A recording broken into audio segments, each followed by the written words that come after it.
When we think of investing in shares, we immediately think of all those numbers and graphs jumping up and down on the screen, which easily leaves us confused and with that fear that maybe I'm not good for the stock market, that I won't be able to understand anything, and it's only for rich people, which is definitely not our case. Hello, and welcome to the Be a Better Person channel. Today we're going to clearly explain the basics of investing in shares so that you can stop just buying numbers and graphs on a computer screen and really start to understand what you're doing. Imagine you have your own business, but you need more money to grow it. Where could you get that extra money? The classic way, which should be the one you think of first, is to go to a bank and ask for a loan. That way you get a good amount of money. You'll need to pay it back at some point with some interest built in. This is what drives the market. But there's another idea you can do. Why don't you divide your business into parts and sell one part to whoever wants to buy it? That way, you'd still have a large percentage of the business and a good amount of money to use in your company without having to pay any interest to the bank. This alternative method is the basic principle of the stock market.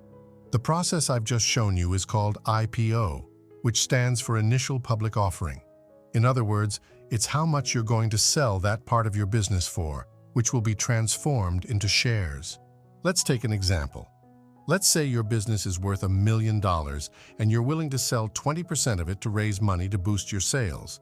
So you take that 20% and put it up for sale, you do an IPO. In this case, your company's shares would be worth $200,000. But come on, who would be willing to pay $200,000 for a single share? That's when the magic of the stock market happens.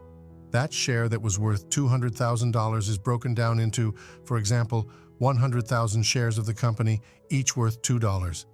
Now anyone with $2 in their pocket can buy a share in a company worth $1 million, which makes it much easier to sell. Isn't that very interesting? Whoever buys will have part of a company, while whoever sells will have money to make the company grow even more. But let's not stop here. Let's now talk about the party that bought that small part of the company. When you buy a share, theoretically you also become the owner of the company.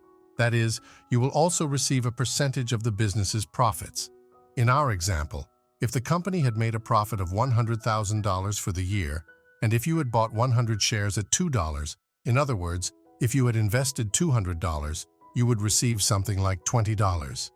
These $20 would be what we call dividends that you would receive. But it's best not to get too happy about this figure because that's not how things happen in practice. Most of the time, you'll get a lot less than that, and sometimes you won't get any at all.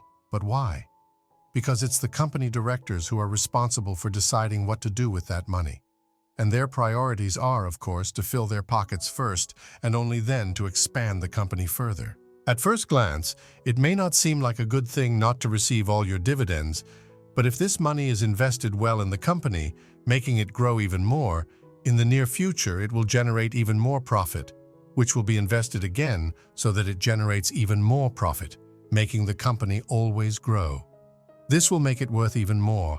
And here we come to what is perhaps the most important aspect of a stock for a beginner, its price. If the company grows, conquers more markets, does better than its competitors, strengthens its brand and makes more profit, its value will grow too. So for our company that was worth $1 million, over the years it can increase in value and become worth $2 or even $10 million.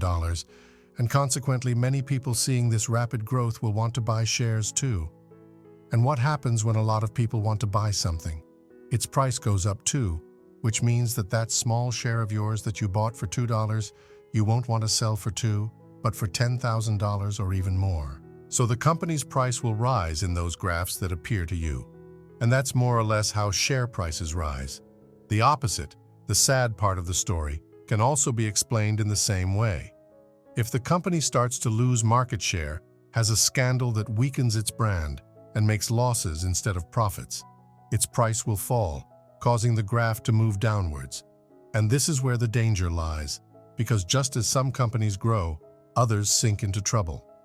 A classic example that stuck with older people was the company Petrobras, which suffered huge losses and corruption scandals, causing its share price to fall from $60 at the top to $6 in just 8 years. Choosing which company you want to buy is a serious matter, and one that you should think about carefully. always thinking that the company could grow and you could make more money, or that it could lose its way and you could lose money. So, are you ready to buy shares on the stock exchange? Hello, this is another video from the Be a Better Person channel. If you really like this video, don't forget to hit the like button. And of course, don't forget to subscribe to receive more inspiring videos every week. Thanks again for watching, and I'll see you soon, Hugs.